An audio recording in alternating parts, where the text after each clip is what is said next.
سورہ نساء۔ اعوذ باللہ من الشیطان الرجیم، بسم اللہ الرحمن الرحیم۔ شروع کرتا ہوں اللہ کے نام سے جو نہایت مہربان بڑے رحم والے ہے۔ اے لوگو،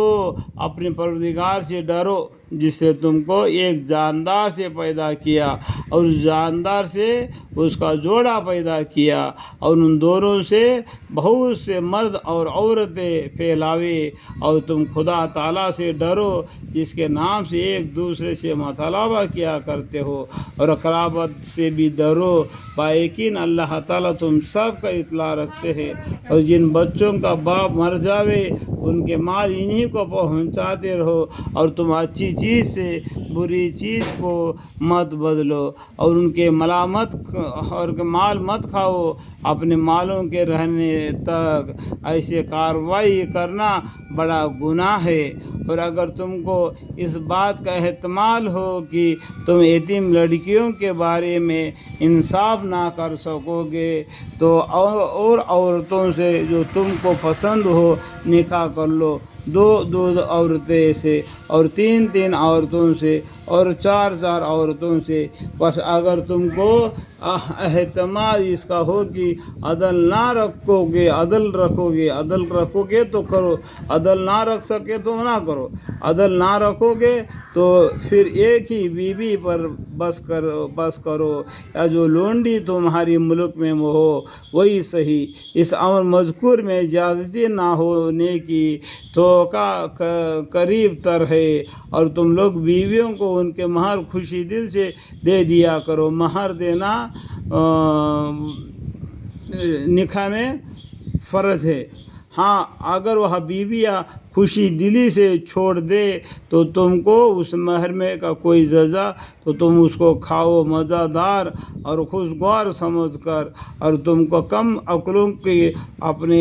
مال مت دو جن کو خدا تعالیٰ نے تمہارے لیے مایا زندگانی بنایا ہے، اور ان مالوں میں سے ان کو کھلاتے رہو، پہناتے رہو، اور ان سے معقول بات کہتے رہو، اور تم یتیموں کو آزما لیا کرو یہاں تک کہ جب نکاح کو پہنچ جاوے۔ اور پھر اگر ان میں ایک کو ناتمیز دیکھو تو ان کے اموال ان کے حوالے کر دو، ان اموال کو ضرورت سے زائد اٹھا کر، اور اس خیال سے کہ یہ بالغ ہو جائیں گے جلدی اٹھا کر مت کھا ڈالو۔ اور جو شخص مستغنی ہو سو تو اپنے کو بالکل ہی بچائے، اور جو شخص حاجت مند ہو تو وہ مناسب مقدر سے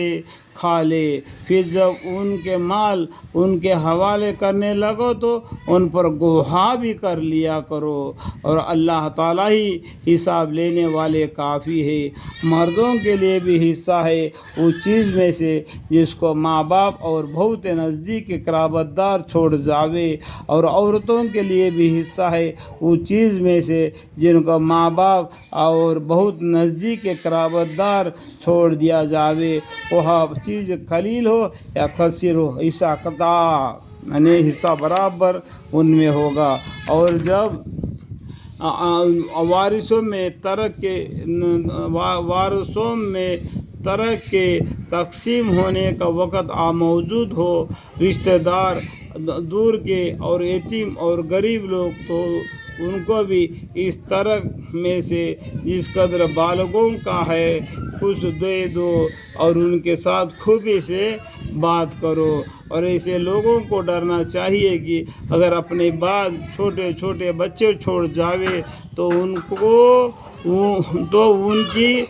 کو فکر ہو، تو ان لوگوں کو چاہیے کہ خدا تعالیٰ سے ڈرے اور موقع کی بات کہے۔ بلا شک جو لوگ یتیموں کا مال باتحقاق کھاتے برتتے ہیں اور کچھ نہیں اپنے شکم میں آگ بھر رہے ہیں، وہ یتیم کا مال کھاتا ہے اور کچھ نہیں اپنے پیٹ میں آگ کے انگارے بھر رہا ہے، اور عنقریب بجھتی ہوئی آگ میں داخل ہوگا، یعنی انگار میں داخل ہوگا جہنم کی آخرت میں۔